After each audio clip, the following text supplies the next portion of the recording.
नमस्कार, मी सुनीता. सगळ्या माझ्या गोडताईंचं, मैत्रिणींचं आपल्या पुन्हा एका नवीन व्हिडिओमध्ये अगदी मनापासून स्वागत करते. सर्वांना श्री स्वामी समर्थ. तुमचा सगळ्यांचा आजचा दिवस खूप छान, मस्त, आनंदाचा आणि आरोग्याचा जावा अशी स्वामींच्या चरणी प्रार्थना करते आणि आजच्या व्हिडिओला सुरुवात करते. कशा आहात तुम्ही सगळ्याजणी? खूप छान, मस्त आणि मजेत असणार. तर छान अशा दिवसाची सुरुवात झालेली होती आणि सुरुवात झालेली होती ती आपल्या आवळ्याच्या ज्यूसने. पण मी सुरुवातीला तुम्हाला फुलं, झाडं वगैरे जे आहेत ती फक्त नॉर्मल दाखवली. ते नंतरचं शूट होतं. आधी सुरुवातीला सकाळी मस्त छान असं जे आवळ्याचं ज्यूस जे आहे ना ते करून ठेवलेलं आहे फ्रीजरमध्ये स्टोअर करून अशा पद्धतीने आईस बॉक्समध्ये. त्याचा संपूर्ण व्हिडिओ मी तुम्हाला मागच्या व्हिडिओमध्ये दाखवलेलंच आहे की पूर्ण आठवड्याभराचं जे सकाळचं जे काही नियोजन किंवा सकाळी ज्यूस वगैरे बनवण्याचं काम नाही, पूर्ण आठवड्याभराचं हे काही ज्यूस होतं ते तयार करून ठेवलेलं होतं आणि सकाळी मस्त छान पिलेलं आहे. तर फक्त त्याच्यामध्ये आपल्याला वरून मी काळं मीठ घातलेलं होतं थोडं आणि मध घातलेलं आहे. साखर आपल्या आवडीनुसार घालू शकतात. मला थोडं गोड आवडतं म्हणून मी नॉर्मल साखर घालते. मध घातल्यानंतरही थोडीफार मग त्याला ना छान अशी टेस्ट येते म्हणून मी नॉर्मल थोडीफार साखर त्याच्यामध्ये घालून घेत असते. तर आमच्या दोघांसाठी मस्त 2 ग्लास आवळ्याचं ज्यूस जे आहे ना ते तयार करून घेतलेलं होतं आणि त्यानंतर मग घरातली बरीचशी बाकीची जी काही कामं होती ना ती माझी झालेली होती. आणि आज हा बुधवारचा व्हिडिओ आहे तुम्हाला आणि बुधवारी आमची सुट्टी असते, त्यामुळे थोडंफार जेवणामध्ये काहीतरी नवीन स्पेशल असं सुट्टीच्या दिवशी आपण करतच असतो. तर इतर दिवशी नाही, पण सुट्टीचा दिवस जरा स्पेशल असतो. तर आज मग मी इथे ना गाजरचा हलवा बनवायला घेतलेला होता. सुरुवातीला गाजर किसून घेतलेले होते आणि त्यासोबतच डाळ, भात, वांग्याची भाजी, बट्टी वगैरे असं जो काही स्वयंपाक होता ना तो मला इथं करून घ्यायचा होता. तर मी सुरुवातीला डाळ वगैरे माझी शिजून झालेली होती आणि वांग्याची भाजीही झालेली होती. त्यानंतर मग गाजरचा हलवा बनवायला घेतलेला होता. एका साईडला भाताचा कुकर लावून घेतलेला होता.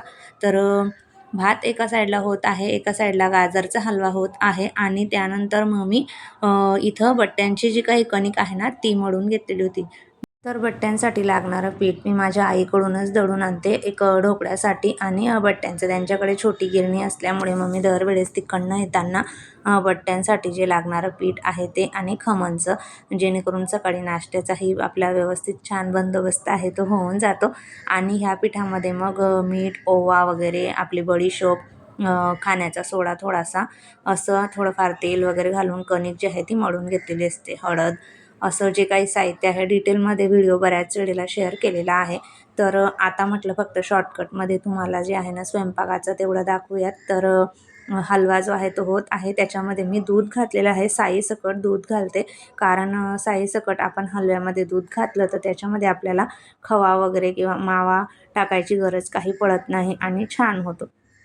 हलवा शिजायला अजून वेळ आहे, तोपर्यंत इथे बट्ट्या घडून घेते, म्हणजे एका साईडला बट्ट्याही होऊन जातील. मी दूधच घातलेलं आहे हलव्यामध्ये, फक्त साखर नंतर घालते मी, कारण पूर्णपणे दूध त्याच्यातलं आटून झाल्यानंतर, दुधात शिजून झाल्यावर ज्यावेळेस आपण साखर घालतो ना त्यावेळेस मस्त छान असा रंग हलव्याला येतो आणि छान हलवा तयार होतो. तर कालच मला वरणबट्टी आणि वांग्याची भाजी वगैरे रात्री बनवायची होती, कारण मंगळवारी आपली अंगारकी चतुर्थी असल्यामुळे उपवास सोडण्यासाठी. पण रात्रीच्या वेळेस एवढं हेवी जेवण वगैरे नको वाटत होतं म्हणून रात्री काही केलं नाही. पण दुसऱ्या दिवशी मात्र सुट्टी आहे म्हटलं, उद्या सकाळी आपल्याला करता येईल म्हणून रात्रीच्या वेळेचा जो काही बेत होता ना तो त्या दिवसाचा मी कॅन्सल केला आणि आजच्या दिवशी मग वरणबट्टी आणि वांग्याची भाजी असा बेत जो होता तो ठरलेला होता. पाहुणे वगैरे घरी आलेले असले तरीसुद्धा हा उत्तम बेत आहे आणि खानदेशातलं फेमस जे काही जेवण असेल तर मग हेच आहे की वरणबट्टी आणि वांग्याची भाजी.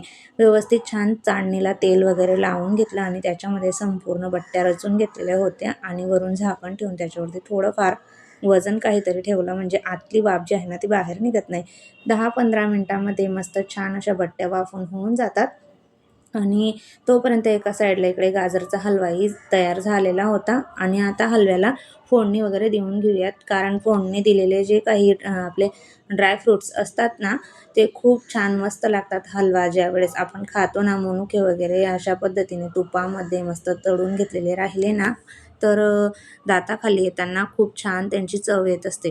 तर मस्त छान बघू शकतात तुम्ही की हलव्याला किती छान रंग आलेला आहे आणि ड्रायफ्रूट्सही मी मस्त सोनेरी रंग येईपर्यंत थोडे तुपामध्ये मस्त छान परतवून घेतलेले होते. आणि आता संपूर्ण जेवण तयारच आहे, फक्त बट्ट्याच तेवढ्या तळायच्या राहून गेलेल्या आहेत. तशी ही बट्टी गरमागरमच तळलेली छान लागते, म्हणजे जेणेकरून सगळे काही जेवणाला हजर असतील घरामध्ये.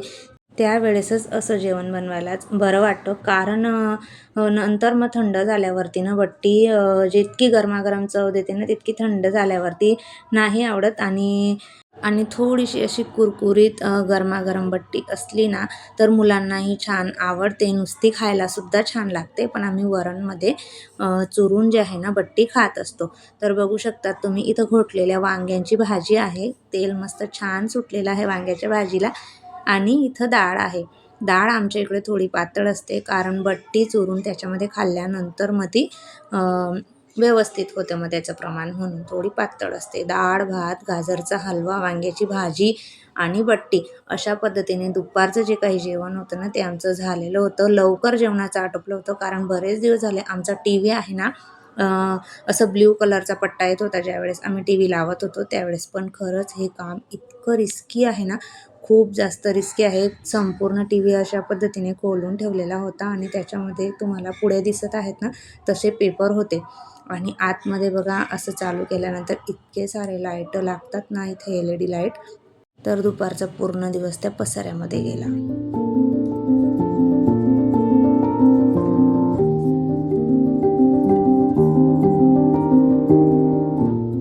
त्यानंतर माझ्याकडे बरीचशी म्हणजे 5-7 ब्लाउजं तरी बाहेरची आलेली आहेत शिवण्यासाठी. तर म्हटलं रिकामं राहण्यापेक्षा काहीतरी केलेलं बरं. तर हो सांगितलं मी. बऱ्याच वेळेला नाही सांगून देते की काही मला वेळ भेटत नाही असं म्हणून. पण म्हटलं थोडंफार काही ना काही करत राहिलेलं बरं आहे, म्हणून मग मी आपल्याकडे आहे शिवण्यासारखं तर मग आपण करू शकतो, म्हणून मग हो सांगितलं. आणि ह्या वेळेस मग बऱ्यापैकी 5-7 ब्लाउजं जी आहेत ती आलेली होती आणि त्यातली ही एक साडी आहे. तर त्याच्यातलं ब्लाऊज वगैरे कट करून घ्यायचं आहे. तर ही साडी मी जिथून साडी घेतलेली आहे ना, तिथूनच घेतलेली होती. आणि नवीन आहे ती आहे, म्हणजे हजार बुट्टी असं काहीतरी म्हणतात तिला. त्याच्यामध्ये बारीक-बारीक बुट्टी आहेत. त्या व्हिडिओमध्ये काही दिसत नाही आहेत. तर व्हिडिओ बनवा वगैरे, अपलोड करा, एडिटिंग करा, व्हॉईस ओव्हर करा. त्याच्यामध्ये पूर्ण दिवस जो आहे तो निघून जातो. आणि 5-7 दिवस झाले हे ब्लाउजं वगैरे आणून झालेले आहेत. बाकीचे अस्तर मी घेऊन आली आणि ही साडी तशीच राहून गेली माझ्याकडून. तर याच्यातलं अस्तर तेवढं राहून गेलं. आणि एकदाच जर ब्लाउजांची कटिंग वगैरे करून ठेवलेली असली, तर आपल्याला ना शिवण्यासाठी इतका जास्त वेळ लागत नाही. आणि कटिंग केलेली असली म्हणजे जसा वेळ मिळाला ना, आपण मशीनवरती बसून ब्लाउज वगैरे शिवायचं जे काम आहे ना, ते कंप्लीट करून घेऊ शकतो. तर ही काही बाकीची जी साड्यांवरची ब्लाउजं आहेत ना, त्यांची अस्तरं आणून झालेली होती. ती आता इथे कट करून घेते, म्हणजे पुढच्या 1-2 दिवसामध्ये पटापट हे ब्लाउजं मला कंप्लीट करून द्यायचे आहेत. कारण याच्यातले 1-2 ब्लाऊज जे आहे ना, हळदी-कुंकू आता आहेच पुढे, परत संक्रांत वगैरे बरेचसे आपले सण असले की नवीन साडी घेतलेली असली म्हणजे आपल्याला घालायचीच असते. तर त्याच्यावरचे ब्लाउजं कंप्लीट करून घ्यायचे होते. तर ते आता इथे कटिंग करून ठेवते, म्हणजे पुढच्या 2-3 दिवसामध्ये 3-4 ब्लाउजं तरी कंप्लीट करून होतील माझे. आणि माझेही तसे 3-4 ब्लाउजं आहेत. साड्या तुम्हाला आधी दाखवल्याच की घेतलेल्या आहेत. पण ब्लाउजं तेवढे शिवायचे राहून गेलेले आहेत. तर आता मी ते म्हटलं यांचेही अस्तरं, म्हणजे एकासोबत एक काम होऊन जाईल. त्यांचीही अस्तरं घेऊन येते आणि तेही कटिंग करून शिवून होईल. बसलं म्हणजे काही वेळ नाही लागत, पण मेन म्हणजे सुरुवात करायलाच खूप जास्त महत्त्व असतं. जशी आपण सुरुवात केली की पटापट आपली कामं होऊन जातात. पण आज करू, उद्या करू असं करण्यामध्येच जो वेळ आहे ना, तो निघून जातो. बऱ्याच वेळेला कंटाळाही येतो. तर आज ठरवलेलंच होतं की काही करून यातली थोडी तरी ब्लाउजं, 3-4 ब्लाउजं तरी आज कटिंग करूनच घेऊयात. तर एक ब्लाऊज इथे कटिंग करायला घेतला आणि तेवढ्यामध्ये चहाचा टायमिंग झाला.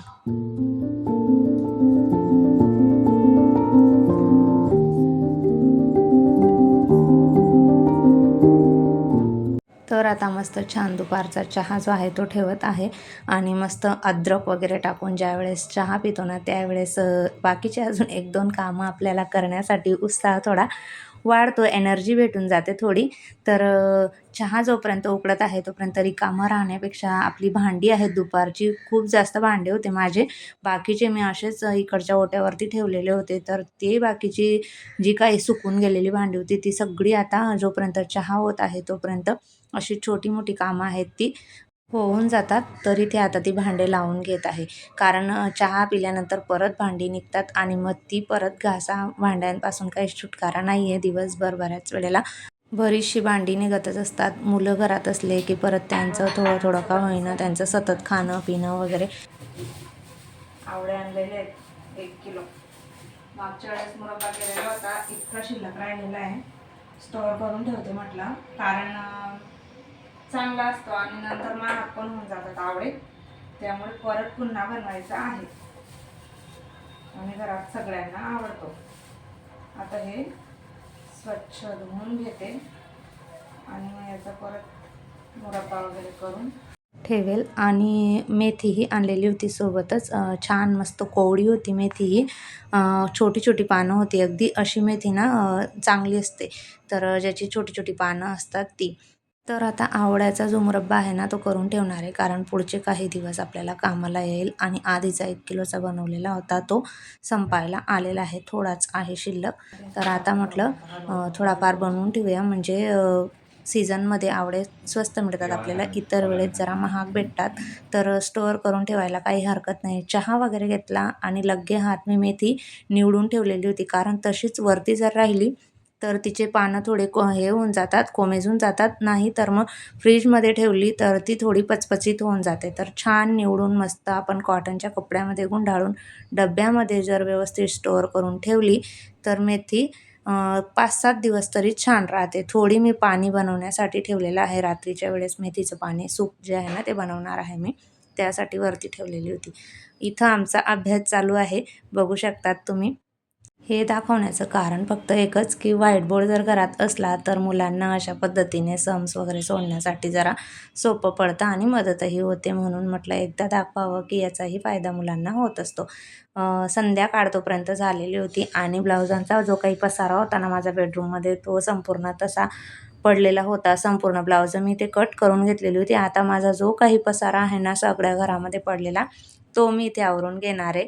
आजच्या दिवसाचं ठरवलेलं सगळं काम कंप्लीट झालेलं आहे. आणि ना हा पसारा आवरून झाल्यानंतर रात्री आम्ही ना मोबाईल बघत बघत असे जुन्या आठवणी जागी झाल्या. आणि माझ्या आधीच्या घरातला माझ्या वेदूचे जे काही व्हिडिओ ते बनवून ठेवायचे ना, आम्हाला व्हिडिओची आधीपासूनच या दोघींना खूप जास्त आवड होती. तर ते व्हिडिओ आम्ही बघत होतो, तर इतके छान आणि मस्त वाटत होते ना तिचे बोल. आणि आधीचं घर आठवूनही खूप छान मस्त वाटत होतं. तर माझं आधीचं जे काही किचन आहे ना ते तुम्ही इथं बघू शकतात. आवडलं तर नक्की सांगा. एक बाउल आणि चहापत्ती. नाव आता आपण या व्हिडिओला सुरू करूया. स्टार्ट. तर फ्रेंड्स आता आपण सुरू करूया. तर मी हा नवा लायटर घेते आणि मी या लायटरला इथे ठेवते आणि मी हा वॉटर घेते, 1 ग्लास वॉटर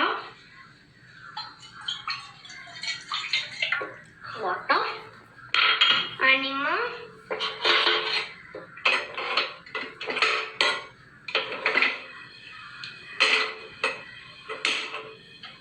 थोडं करून घ्यायचं.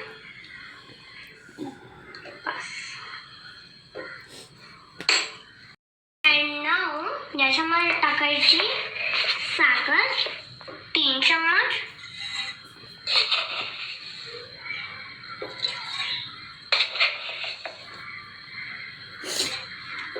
चहापत्ती. अजून साखर टाकायची, साखर काय झाली नाहीये,